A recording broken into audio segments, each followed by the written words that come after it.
Ladies and gentlemen, welcome Dr. Sekhar Jagannathan. Hello, doctor. Hi, good morning. Good morning, Doctor. Thank you so much for being with us on Fresh Brew this morning. So let's just keep the ball rolling. Let's just kick things off. We would just like to ask you, in your own words, what is the true definition when we talk about a pandemic, or should I say, a pandemic burnout? What does that actually mean?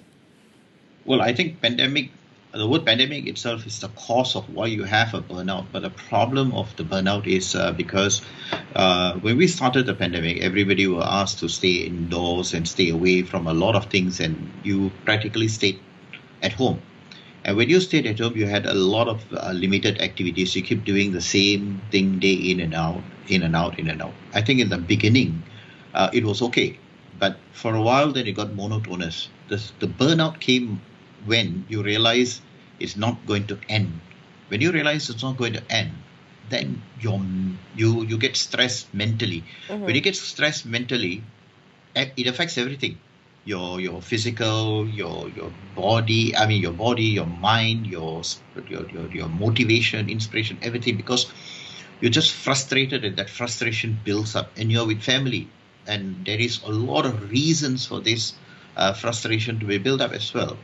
Economy, job, even food, and a lot of things. So the mind is every day looking for an answer that you know is not going to come so soon, and that burns you out.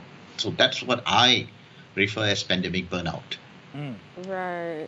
And actually, we want to know, I think one of the main changes, obviously, that has happened to most Malaysians is that everyone's required to work from home now, right?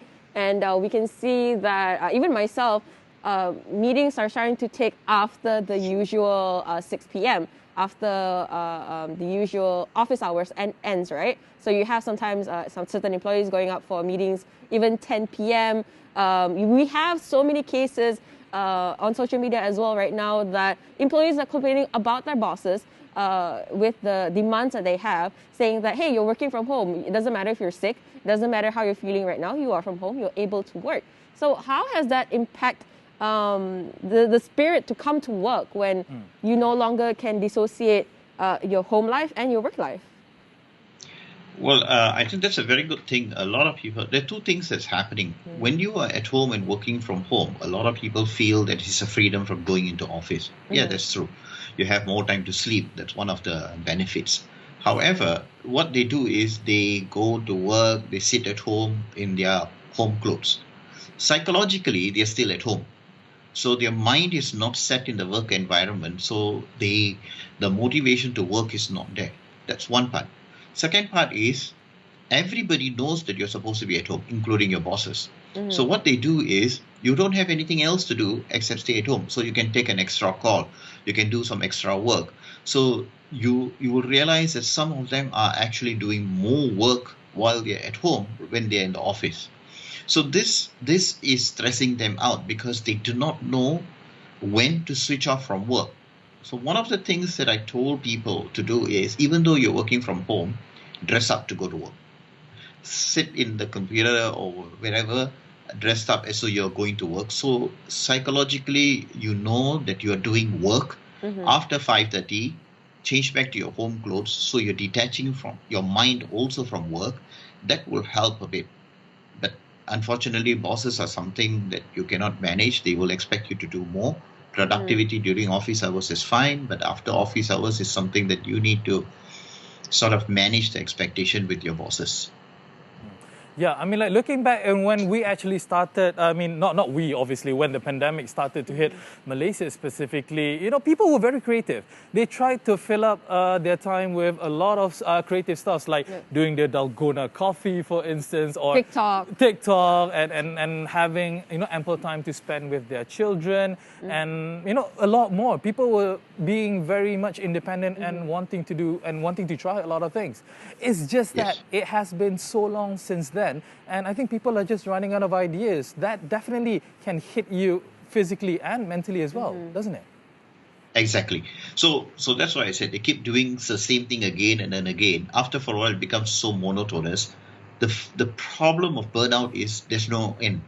So it's not that they don't want to try new things, it's that they are frustrated of trying even new things. So you have seen a lot of people start YouTube channel, then they forget about it because it's so frustrating to cook in and out, because you run out of ideas. Whereas if you're going to work, you most probably will have to do just one recipe on a YouTube channel once a week or 2 weeks once. Here now you have to figure out something every maybe 2 recipes in a day, and that drives the burnout rate faster, and that's the frustration part. And most importantly is most people actually realize that now going back home is a break from work, but actually going to work was a break from home also. Yeah. Right. Yeah, definitely. I mean, the pandemic has definitely, turned the tables. Now, I now feel I get so excited whenever I have to do grocery shopping. To feel that sense of normalcy, especially during this pandemic, where we don't know when it's going to end. I mean, nobody expected in 2020 for the pandemic to prolong this long up until 2021, and we're already in August. Yep. So definitely, I think for most Malaysians, we have a sense of when is this going to end, right? So how do we keep and stay motivated during this pandemic? Do we have any suggestions, Doctor? Maybe they can pick up a new hobby or try out something new. Perhaps those of them who are thinking about leaving their job can possibly start looking for a job. So how can we stay motivated? Well, I think most of them, before I go into the motivation part, let's talk about the burnout. I think the problem that we have now currently in this phase since February or March is worse than what we had in the first round of the pandemic. Reason being is towards October, November last year, people believed that it's going to end, and they were very happy. And I saw a lot of businesses started opening in January. And then come February, that was the biggest blow, February, March, where everything went to lockdown. That created a lot of frustration. It is tough for you to get out of that commitment, but the most important for you to do is to stay sane. And how do you stay sane? It's very simple things. Like what you said, Joey, at the beginning. We don't salam people anymore. We don't give the hugs anymore. Do that hugs. Exercise, even walking inside the house, inside your hall, it's very important. Meditate if you know how to. If you don't know, then just learn to breathe, but consciously. You're all breathing, but we are not breathing consciously. So when you breathe consciously, it takes your mind off a lot of things and focus on the breathing. It helps you relieve some stress, right? Watch sitcoms, laugh. Laughter is one of the best medicine. No matter what you say, it's a timeless medicine, right? Some people have taken up cooking because cooking needs a lot of focus. So when you are focused and it's an art, it takes your mind off your stress and frustration. When you give lesser opportunity for the stress, frustration, and the pandemic to sit in your head, you automatically become much more relieved. All right, it will take you away, break free from your mundane or monotonous life, right? And the other things that people don't do nowadays is like Footloose, right? What you heard, the throwback music just now. Listen to music and dance in your own hall, in your living room. Enjoy, do something adventurous and enjoy too. And the world is at a standstill. So while the world waits, do something different. And then you can go back to your normal lifestyle when the world is normal again. But now, break free from your normal, do something different. Don't say, I'm not a dancer, I'm not a person who will get up in the morning and walk. No, do different. If you're going to do your same thing, your mind is going to be worried about things that you don't need to be worried about because you are not in control of the end. So might as well make the best out of it, of making yourself happy, joyous, laugh, as I said, sitcom and dance. Yeah, you should actually follow Zoe's TikTok because she does a lot of dancing at home or wherever it is that she can do. But speaking about TikTok and social media specifically, Doctor, I would just like to get your take on it, because the fact that when you have so much time on your hand, you have nothing else to do but just sit back on your couch and just scroll through your social medias, your Instagram, your Facebook, your Twitter, your TikTok and everything. And sometimes those, the things that you are viewing, the things that you're looking at can be a bit too much for you, because when you see a lot of people Yes. like they're spending the time in their own swimming pool or, you know, having a much more lavish life, the much luckier life. You feel And very then you tend to drained, compare. right? Yeah. You tend to compare yourself with them, and it's taking a toll on you, again, mentally. Now, social media has its good and bad when it comes to, you know, having a prosperous life, isn't it? And how much should you actually, you know, stop yourself? Should you don't want to get burdened by all of this feed from your social medias? Well, to me, social media is an emotional selling platform. So it always plays to your emotion. So it works very well for business to create a herd mentality. So if somebody posts a picture of a certain shoe brand and in red color and a million people start following, there are companies actually do this test and actually start making shoes of that because they know that people will buy before they even make it, right?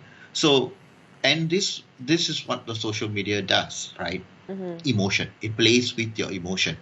There are two parts of it, but as human being, we are always attracted to something that is negative element news, right? And why? Because we have a lot of empathy and we want to sympathize and we get all our adrenaline rush when there's something bad or kind of thing. Now, it affects you. Remember, when you see negative elements on social media, it affects you. It affects you in a bad way. So what you need to do, there are also equally positive items in social media, right?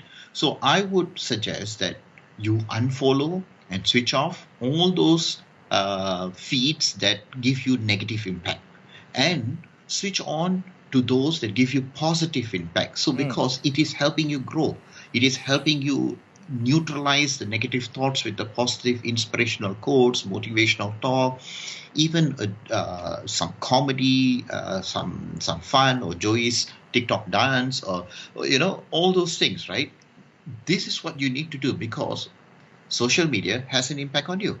Yep. Select the positive impacts and let it help you stay sane and motivate you so that when you go back to your normal life, back to your normal style of living and everything, you have the positive vibration and the energy to do things, right? Don't kill yourself just because somebody is doing it out there, right? And they want to share their worries with you. Don't ever do that. And all of us are unique. You're unique too. So there is nothing for you to compare yourself with others, but everything for you to compare from where you were to where you are, and that itself is progress.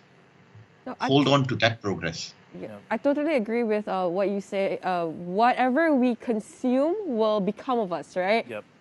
Yes. As the saying goes, I'm totally forgetting. I'm totally skipping. I'm totally Too much forgetting what I'm dancing, trying to doctor. say. Too much dancing on But yeah, TikTok. too much dancing on Yeah, TikTok. yeah. But I do agree. You know, what you consume becomes of you, and at the end of the day, there are so many different social media platforms. There are so many things on social media for you to benefit off, and those things that you don't benefit from, you don't follow. You know, you can unfollow, Yes. you can block. There's so many things you can do on social media now. So thank you again, Dr. Sakar, for being on this show. We hope that you are not facing a pandemic burnout as well. We forgot to ask you, how are you doing? Yeah, I'm doing very good. I conduct meditations on a weekly basis. I do my own meditation. I'm a founder of a meditation center, which we have a lot of life coaches who are helping. Yeah.